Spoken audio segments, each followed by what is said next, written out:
Mass of substance is the amount of matter present in it. मतलब क्या समझ में आया? मतलब ये आया कि मास जो है वो substance is amount of matter present in, मतलब जो मैटर है ना उसके अंदर के जो सब्सटेंस है छोटे छोटे, जैसे कि ये मैटर है, मैं आपको जैसे दिखाऊं कि ये मान के चलो ये मैटर है ना, इस मैटर के अंदर ये छोटे छोटे सब्सटेंस है, तो ये सब्सटेंस उसके अंदर प्रेजेंट होंगे, है ना, तो उसके अंदर प्रेजेंट होंगे, इसे कहेंगे मास, इसे कहेंगे मास जो इसके अंदर प्रेजेंट है। ठीक है, और क्या बोल रहा है? While weight is the force exerted by gravity on a object. मतलब वेट क्या होगा? वेट क्या होगा? वेट क्या होगा? वेट फोर्स होगा। कौन सा फोर्स होगा? जो कि ग्रेविटी बेस्ड होगा, जो कि ग्रेविटी बेस्ड होगा। जैसे कि कोई एक ऑब्जेक्ट, मान लो कोई एक ऑब्जेक्ट है, इस ऑब्जेक्ट को अगर आप नीचे ज़मीन से लगा हुआ ये ऑब्जेक्ट है मान के चलो, तो इसका जो वेट होगा वो कुछ और होगा, है ना, और अगर इसको एयरलिफ्ट करके ऊपर लेके गए हैं तो इसके वेट में थोड़ा सा डिफरेंस होगा। ठीक है, तो इसका मतलब है ये ग्रेविटी से ज़्यादा वेरी करता है। ग्रेविटी से कौन ज़्यादा वेरी करता है? वेट।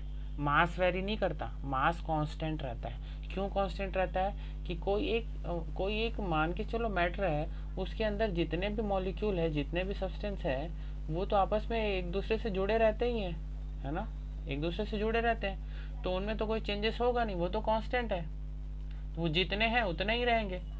मान के चलो इसमें इसमें 1 लाख है, 1 लाख सब्सटेंस है, तो वो तो 1 लाख ही रहेगा, चेंज तो होगा नहीं, जितना उसका वो कांस्टेंट ही रहेगा। लेकिन यहाँ ये इस पे ग्रेविटेशन फोर्स अप्लाई नहीं होता। ग्रेविटेशन फोर्स हालांकि ये भी फील करेगा, बट ये उस पे मास को उससे मतलब कनेक्ट करके नहीं देखा जाता है।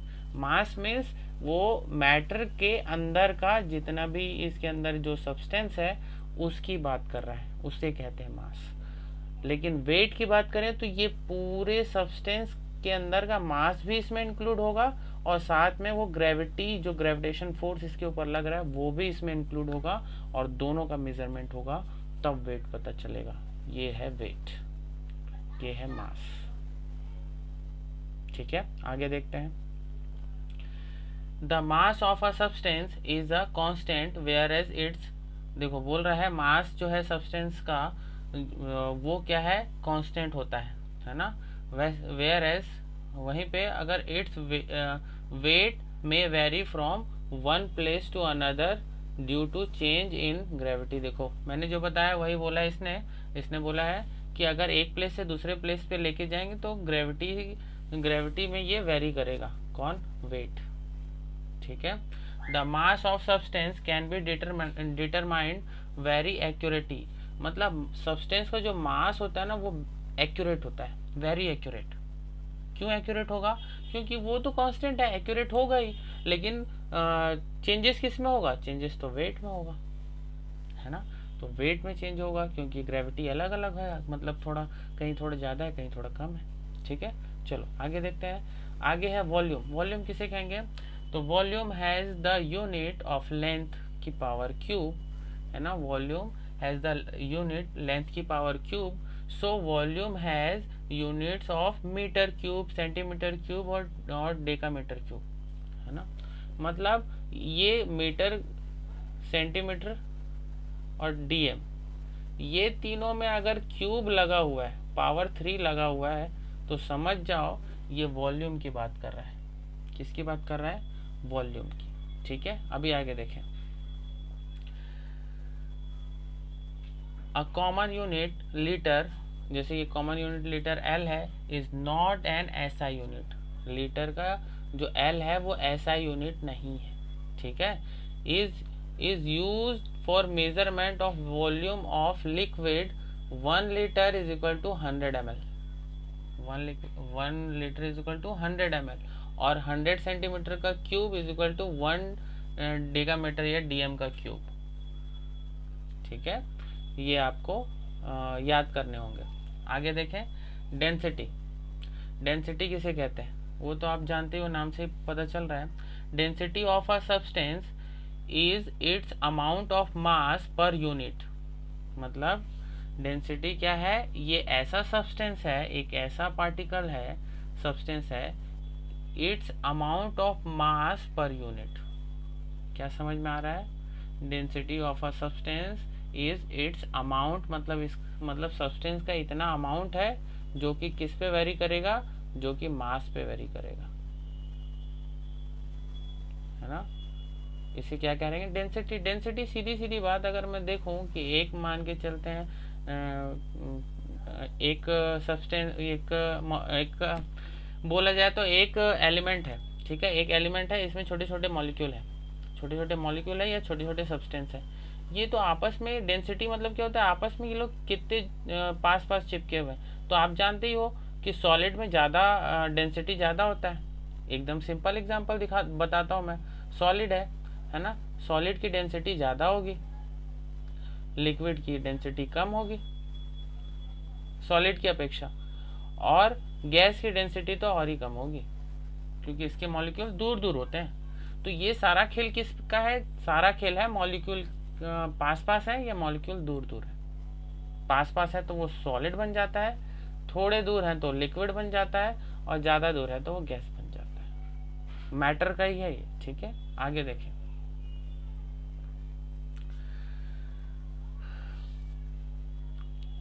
ऐसा यूनिट ऑफ डेंसिटी, डेंसिटी का ऐसा यूनिट क्या है, ऐसा यूनिट ऑफ मास अपॉन ऐसा यूनिट ऑफ वॉल्यूम। मतलब ऐसा यूनिट ऑफ मास और अपॉन ऐसा यूनिट ऑफ वॉल्यूम, मतलब क्या होगा, mass upon volume, mass upon volume, है ना, ये होगा।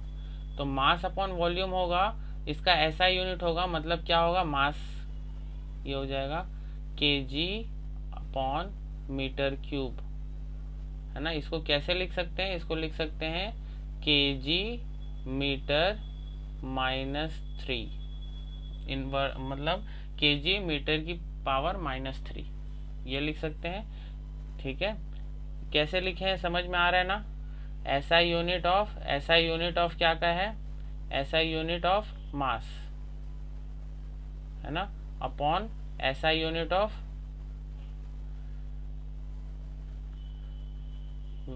Volume.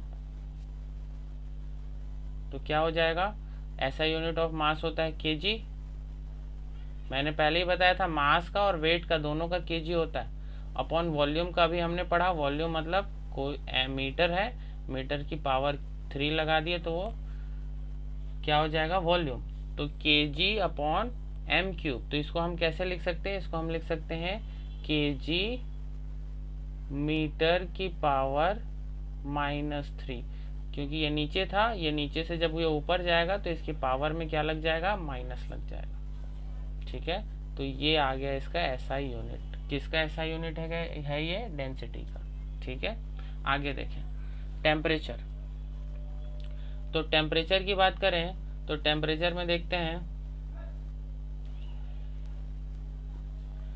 There are 3 common scales to measure temperature. Temperature को मेजर करने के लिए 3 स्केल है। कौन कौन से, डिग्री सेल्सियस पहला। तो डिग्री सेल्सियस जनरली आप लोग कहाँ देखे होंगे, जो वेदर का इंफॉर्मेशन देते हैं टीवी में या टेलीविज़न न्यूज़ में, तो वो डिग्री सेल्सियस में देते हैं, है ना।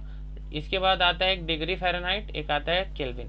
तो जो केल्विन है ना, ये इंटरनेशनल है, हर जगह एक्सेप्टेबल है, हमने पढ़ा है ऊपर अभी, ठीक है।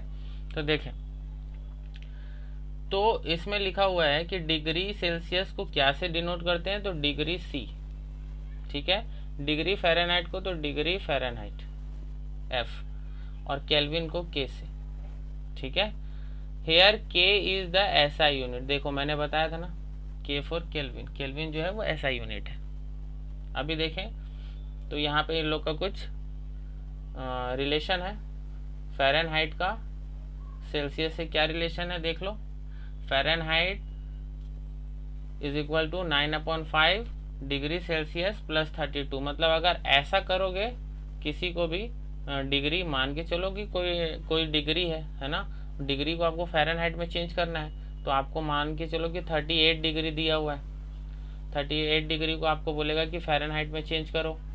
तो आप क्या करोगे, ये 38 की वैल्यू को यहाँ पे पुट कर दोगे सेल्सियस की जगह, और ये कैलकुलेशन कर लोगे पूरा, और कैलकुलेशन करके ये एफ की वैल्यू आपको निकल जाएगी, तो फ़ारेनहाइट की वैल्यू निकल जाएगी, कैलकुलेशन करना होगा सिर्फ।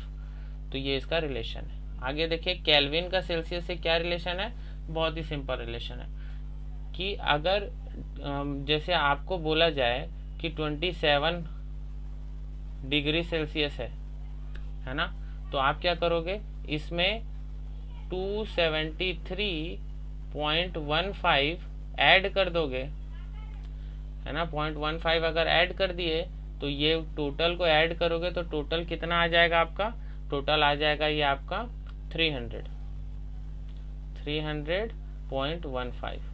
तो ये क्या हो जाएगा आपका केल्विन, मतलब 273.15 ऐड कर देना किसी से भी, केल्विन का वैल्यू निकल जाएगा। अभी देखें नोट में लिखा है temperature below 0 degree Celsius negative values are possible in Celsius scale but in Kelvin scale negative temperature is not possible. मतलब क्या बोल रहा है कि 0 डिग्री से नीचे, मतलब माइनस में, है ना, 0 डिग्री से अगर नीचे की बात करें तो जो भी माइनस में आएगा वो केल्विन में पॉसिबल नहीं है, लेकिन डिग्री सेल्सियस में 0 से भी कम, जैसे -35 डिग्री सेल्सियस ऐसा होता है ना, केल्विन में ऐसा नहीं होता, माइनस में वैल्यू जाती ही नहीं है। ठीक है, जाएगी भी क्यों, क्योंकि पहले से अगर केल्विन में चेंज करना है तो 273 आपको ऐड करना ही पड़ेगा। तो अगर मान के चलो अगर -1 डिग्री सेल्सियस है ना, टेम्परेचर -1 डिग्री सेल्सियस है, तो आपको क्या करना पड़ेगा, -1 डिग्री सेल्सियस और प्लस करना पड़ेगा इसमें 273, तभी तो केल्विन में चेंज होगा, डिग्री से केल्विन में तभी तो चेंज होगा। तो आप ऐसा करोगे तो फिर भी ये क्या आ जाएगा, 272 आ जाएगा, मतलब अभी भी ये पॉजिटिव आ रहा है, मतलब नेगेटिव इसीलिए नहीं आता है। ठीक है, केल्विन में नेगेटिव नहीं आता है। आगे देखते हैं, साइंटिफिक नोटेशन, कुछ नोटेशन है। साइंटिफिक नोटेशन आप देखेंगे, in which any number can be represent in the form of n into 10 to the power n, where n is the exponent having positive or negative value and n can vary between 1 to 10। मतलब number जो है n four number है ना, number जो है वो क्या होगा 1 to 10, आप नंबर जो है वो 1 to 10 आप लिख सकते हो, है ना, n को। और जो 10 to the power n जो लिखा हुआ है 10 to the power n, वो क्या है, वो आपका हैविंग पॉजिटिव और नेगेटिव वैल्यू, ये पॉजिटिव और नेगेटिव वैल्यू को आपको बताएगा। जैसे कि अभी हमने पढ़ा था ना, इससे पहले तो हमने पढ़ा था कि 10 to the power -2 रहेगा, 10 to the power -11 रहेगा, तो इसको कुछ बोले थे, याद करते चलना सारा कुछ, तब आपको क्लियर होता चलेगा। तो ये कब लिखते हैं, साइंटिफिक नोटेशन है ये, है ना, साइंटिफिक नोटेशन है ये। तो ये हम इस फॉर्म में लिखते हैं। तो देखो लिखा एग्जाम्पल वी कैन राइट, जैसे कि हमने ये डेसिमल का कुछ वैल्यू है, देखो यहाँ पे डेसिमल का कुछ वैल्यू है 232.508 ये है। तो यहाँ पे देखेंगे इसको कैसे किया उसने चेंज, तो देखो ये जो पॉइंट है ना, इसको यहाँ से यहाँ लेके आया, 2 के पास लेके आया। तो पॉइंट को उसने कितने प्लेस आगे लेके चला गया, उसने 2 प्लेस आगे लेके गया, है ना। पॉइंट को उसने कितने प्लेस आगे लेके गया, 2 प्लेस, 1 2, तो 2 प्लेस आगे लेके गया। तो यहाँ पे क्या कर देगा, इंटू 10 to the power 2 हो गया। मतलब आप डेसिमल को जितने जगह आगे लेके जाओ या जितने जगह पीछे लेके जाओ, डेसिमल लगा दो, 10 to the power स्क्वायर डाल दो। अगर इसको ये पीछे लेके जाता ना, इसको ये यहाँ लेके जाता मान लो, तो -2 लगाता, दो स्थान पीछे लेके गया है, 1 2 स्थान पीछे ले गया है, तो पीछे ले जाने के लिए माइनस और आगे ले जाने के लिए प्लस, कुछ नहीं तो प्लस। तो यहाँ पे दिया है, कुछ नहीं दिया है, देखो प्लस दिया है ना। ठीक है, अभी देखो ये सिमिलरली देखो दूसरा वाला 0.00016 है। तो देखो शुरू में 00 है, तो अपन क्या किए कि ये 00 से ये डेसिमल को यहाँ लेके आ गए, सीधा 1 में, कहाँ पे लेके आ गए, सीधा 1 के बाद लेके आ गए। तो देखो 1 के बाद लेके आया तो कितने डिजिट आगे गए अपन, 1 2 3 4, 4 डिजिट आगे गए। तो 4 डिजिट आगे गए हैं मतलब क्या होगा, 10⁻⁻⁴। क्लियर है, क्लियर हो गया, ठीक है। आगे देखते हैं, अभी आगे है प्रिसन, है ना। प्रिसन्स में क्या है देखते हैं, refer to the closeness of various measurement for the same quantity, है ना। तो प्रिसन्स क्या होता है, ये रेफर टू द क्लोजनेस, मतलब क्लोजनेस रेफर करता है। ये रेफर करता है क्या, क्लोजनेस ऑफ वेरियस मेजरमेंट। मतलब अगर समझ लो कि 32.85 ऐसा लिखा हुआ है ना, तो ये क्लोजनेस देता है। मतलब अगर किसी का 33 भी आ रहा है ना अगर एक्सपेरिमेंट में, तो वो उसको करेक्ट कर देगा, क्योंकि ये क्लोजनेस देखा जाए तो सिर्फ कितने का डिफरेंस है, सिर्फ 0.15 का डिफरेंस है ना। देखो 0.85 है तो 15 ऐड हो जाएगा तो ये 83 हो जाएगा, ये था सॉरी 33 हो जाएगा। तो मतलब क्लोजनेस मतलब लगभग बोला जाए, है ना। हिंदी में बोलते हैं, जैसे बोलते हैं ना कि 3 रुपीज़ 95 पैसा, 3 रुपीज़ 95 पैसा, तो हम क्या बोलते हैं इसको कि लगभग 4 रुपए हैं, बोलते हैं। सेम वैसा ही है, क्लोजनेस आपको बताना है कि क्लोजनेस, ठीक है, उसको रेफर करता है कौन, प्रेसेंस। आगे देखते हैं accuracy. Accuracy is the agreement of particular value to the true value of the result. अब एक्यूरेसी तो समझ रहे हो, एक होता है प्रेसेंस मतलब जो लगभग बताए आपको, और एक होता है एक्यूरेसी। एक्यूरेसी मतलब एकदम एक्यूरेट वैल्यू बताएगा आपको, ठीक है, एकदम एक्यूरेट वैल्यू, ना इधर ना उधर, एकदम जितना है उतना ही बताएगा, समझ गए। आगे देखें सिग्निफिकेंट फिगर। आगे देखते हैं सिग्निफिकेंट फिगर में क्या है। Significant figure, the reliability of measurement is indicated by the number of digits used to respond it to express it more accurately. We express it with digits that are known with certainly। मतलब क्या बोल रहा है significant figure, मतलब क्या बोल रहा है, देखो the reliability of a measurement is indicate by the number of digits. मतलब एक जो भी मेजरमेंट किया गया है उसमें जो इंडिकेशन लिखा गया है, जो एक्सपेरिमेंट कर रहा है ना, वो कुछ वैल्यूज लिखेगा, कुछ नंबर्स लिखेगा, जो कि जैसे कोई भी इंसान अगर कुछ एक्सपेरिमेंट कर रहा है ना, लैब में कोई एक्सपेरिमेंट कर रहा है तो उसकी कुछ वैल्यूज आएगी, वैल्यूज आएगा नंबर फॉर्म में, तो उसको डिजिट फॉर्म में वो लिखेगा, है ना। यूज टू रिप्रेजेंट, जिसको वो रिप्रेजेंट करेगा कि हाँ मैंने ये एक्सपेरिमेंट किया है, इसकी इतनी वैल्यू आई है, ठीक है। अब आगे देखें, to express it more accurately we express in the digits that are known with certainty. मतलब क्या बोल रहा है, सर्टेनिटी मतलब बोल रहा है कि हम उस जो वैल्यूज आई है उसको नंबर फॉर्म में लिखने से क्या होगा, एक्यूरेट वैल्यू निकलेगा। लगभग नहीं लिखना है, सिर्फ एकदम डिजिट्स फॉर्म में लिखना है और एकदम सिग्निफिकेंट फॉर्म में लिखना है, एक्यूरेट वैल्यू लिखना है ना। तो इसको क्या, इसको किस पे मतलब एक्सप्रेस करते हैं, कौन एक्सप्रेस करता है, इसको एक्सप्रेस करता है जो एक्सपेरिमेंट कर रहा है, एक्सपेरिमेंट किया उसने और जो वैल्यूज आई है उसको डिजिट्स फॉर्म में लिखेगा ताकि एक्यूरेट